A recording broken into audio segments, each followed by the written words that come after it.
And welcome back to the Drive channel. And behind me you see the Project 355, the Broco Barchetta, and I wanted to give a quick update of the progress on the car.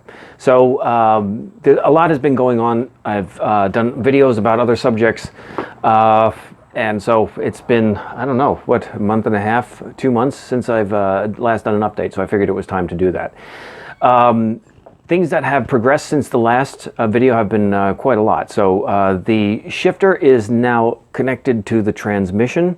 All right, so by way of an update, we have the link. So we have the car, the shifter actually linked to the transmission. Here's the shift rod. It goes underneath this little indent in the gas tank. It's really interesting that that's there. Through this little hole in the frame, which was also already there. And there's your little balancer there. And the coupler is the one that came from the F1. So I just basically reused the coupler. And everything else is on there. And it's shifting. And so that's good news. The CV boots are done. I have to remove these bolts here. And I think there's 8 of them in total. And as you can see, the CV boot has disintegrated. I don't even really want to touch it because it's so disintegrated and so filthy.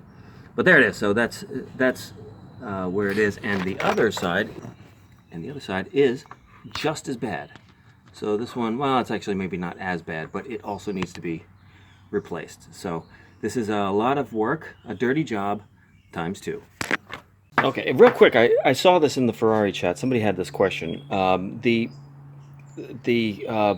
bolts that hold the CV joint on to the transmission are 13 mil. But as you can see, this is a 13 mil hex. They are not a 13 mil hex. They're actually a 13 mil 12 point. So you need to have, oh, you probably can't even see that, a 12 point 13 mil.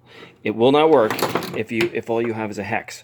So that means you may have to go to the store and buy one. Okay, so here are the CV boots. It's a lot of work times 2. That's the only downside to this. But here's what they look like. These are the same for a 355 as they are on a 77 to 83 911, which is pretty funny because I used to actually have a 1983 911, but it never needed CV boots. So these little kits, I got this from FCP Euro. This has the axle grease in it. It has a little gasket, and it has the proper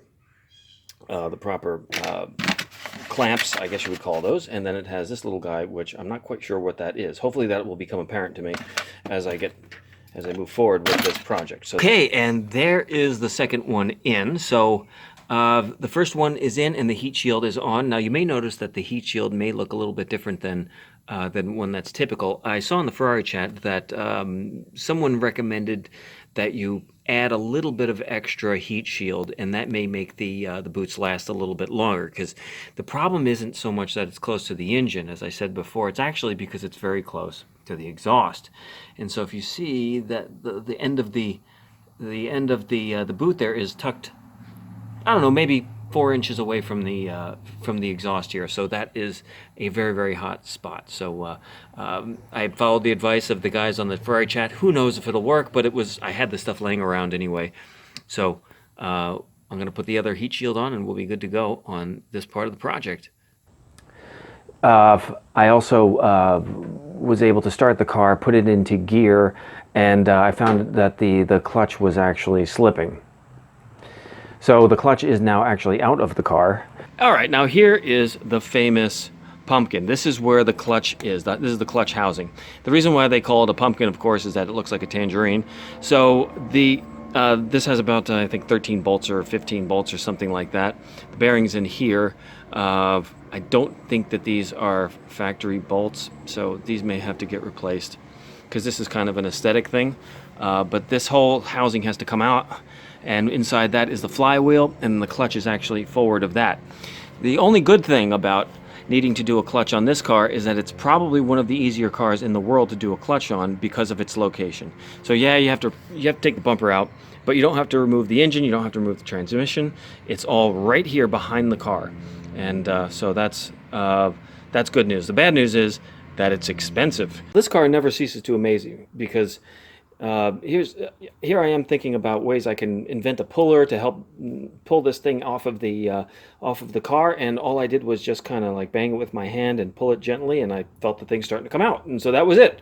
So that's how that came out. Right now I have this thing resting on a couple of blocks here because we have the studs, which we definitely don't want to bend here. And here's the other interesting thing. If we go over to the back of the car, I know that this was replaced, the clutch was replaced in 2017. This is definitely a Hill Engineering, I don't know if you can read that, this is a Hill Engineering throwout bearing. Now, this throwout bearing, that's actually good news because if it's running a Hill Engineering throwout bearing, then that means it has to have a Hill Engineering flange. That's my understanding. However, there's no way of actually confirming on here that the flange is a Hill Engineering, as far as I know. But I believe that they're not compatible. So that means all I have to do is replace the throwout bearing with the manual, the quote-unquote manual throwout bearing. I don't know how they're different, but I guess they're different. I don't know. But that's so that's the other thing. But this thing popped right off. I kind of hit it with a can of brake cleaner just to kind of get some of the dust out of here. But it's dry. It's actually, I see nothing leaking or doing anything weird. And then I guess the next question is, how the heck do you get how do you get this thing out? So I guess I'll have to find out. One thing that is different is the throwout bearing. So I had to replace the throwout bearing, which was kind of a shame because this throwout bearing is from Hill Engineering, along with the flange. So this is actually the bearing on the top here. This rides against the pressure plate, and the flange is this bit that actually bolts into the transmission portion. Both of these were actually fairly new, but because, like I said, they're different for the F1 than they are for the manual cars. All of this gets basically replaced. So the new one is sitting in there now.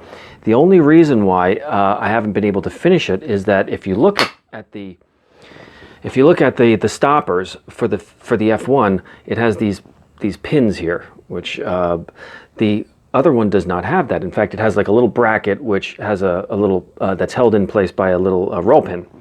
Anyway, I don't have that bracket because my car is an F1. Didn't know I had to buy it, so now that little piece is on order. So that's a little bit annoying because, you know, if I had known that I needed it, I would have bought it. I would have ordered it right away. So now I have to wait for that. Besides that, I'm just looking forward to getting the car back on the road because things have been very hot and humid this summer. So it's been a little bit of a challenge working. But at the end of the day, it's looking pretty good. Hopefully the car will be back on the road in the fall, and I can move it out of here because the Land Rover is going down here. The Ferrari is going to go up where the Jag is now, and the Aston will stay in the same place, which is just off camera there. So that's where I am with the car, and everything is plumbed. Let's see, what else did I talk about? Oh, the brakes are working now. I was able to fix the brakes. Turns out that the pin that goes into the master cylinder that from the brake booster to the master cylinder was not lined up. So you had the little receptacle, and the pin, instead of going in, was missing it. I don't know how I managed to do that, but that's why the brakes weren't working. So here I was worried about, do I need a new master cylinder? Do I need a new brake booster, or both? And it just turns out I just did a terrible job installing it. So that was real easy. And I realized it immediately. As soon as I took it apart, I said, wait a second, I see what I did. So that was that.